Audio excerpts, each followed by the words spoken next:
remember, those buffs don't go away. You kill the tower, okay, you got some gold. You kill Fangtooth, the entire team gets more out of combat run speed, more extended time, and more attack power once you get that third stack of Fangtooth. So, in other words, you're going to be killing them on top of the gold buff, on top of Shaper. It all ties in. That's why it's so important to get that. I promise you, you'll get more kills taking objectives than you ever will pushing tower. Like, they'll surrender after like 20 minutes. So that's the That shit, justification you're using to see why you was hitting the gold buff while I'm getting jumped by Rick in the Eden. like I said, you got the momentum and decided to go after the kill when you should have gone after gold buff. That's a fact. You can look that up. That even the pros do that in tournament. They don't just go after kills like that. Not in the early parts of the game, because the early parts are focused on building, not on getting kills. I mean, people are doing that on a lot of Fortnite. So what And about so what about in the late? No. What about in the middle and the late stage of the game? Literally, mid you game? did it all throughout the game. You did it all throughout the game. So what is your justification for doing it middle and late stage of the game? Why you still hitting the go buff? At that point, we already got our builds and shit. Not saying we can't get more, but why we not killing them first and then getting that go buff? Because the thing is, while gold buff is active, it scales off your kills. So the more kills you get when gold buff is active, the more gold you get, the more items you get. It doesn't stop. It actually increases exponentially. No matter what happens, that shit stacks. It stacks. It stacks to the point where they can't even build anymore. You can literally stop them from building. Like you said, you don't have to believe me. Read the patch I'm notes not yourself. saying I don't believe you. It's not about that. It's just the principle of what you saying, bro. And you so committed to it. Like, that's worth you letting me get jumped Because and it's a get you hitting the because goal buff while your team is in a fight though. Like, you understand that, like right? I said, it's a MOBA. Kills are not important. The objectives are. That's a fact. You can look it up on League of Legends, Dota, Smite, all that shit. Everybody keeps going after kills like it's gonna mean something. What's the highest I rank you got on promise this shit? you. Huh?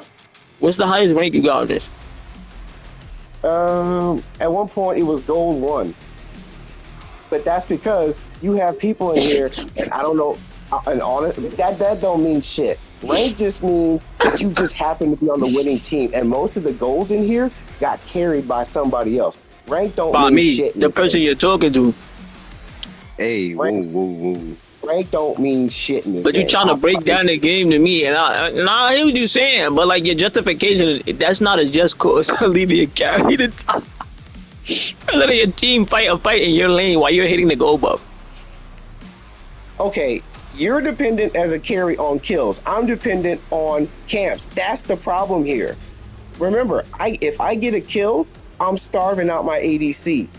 So of course you're gonna think that the kills are more important. But I'm saying this is beneficial for us and the entire team to push the gold buff over the tower. Remember, even in tier 1, it's only giving you 140 gold. That's it.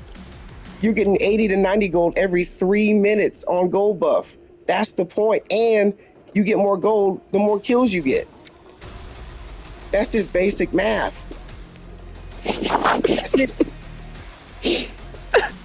It don't make no fucking sense to keep running up the lane to get a kill, to just stand in front of the tower and maybe get a kill when you could take a camp, get more gold, more experience for you and your I teammates. feel what you're saying, but that's why we shoved the lane first, then go gold. But if I'm in the middle of shoving the lane, what do you mean? You shove the lane before Absolutely. you push the goal. How you gonna you just gonna go push Yeah, goal when the lane is shoving against you? you actually can, because remember, if they can't build, you're gonna beat them. This is chess, not checkers. They're gonna do it. They're not gonna be able to build. You take away their ability to build, they're fucked either way. It's not a question of if, it's a question of when. It don't make no fucking sense to keep being that aggressive in tower when you can easily stop the I enemy keep team saying from being building. aggressive in the tower, but I was not being aggressive in the tower. Once they got to the tower, I never pushed it. I shoved wave till it come to go. In the process of me shoving the wave, Yuri gank or somebody pull or whatever the case, and then they would begin their attack. He left, gang. Nigga left. You can't argue with him, bro. They gonna never get out of gold. His highest rank, he said once upon a time, it was gold one. He never even made it to. Yo, this shit got me crying.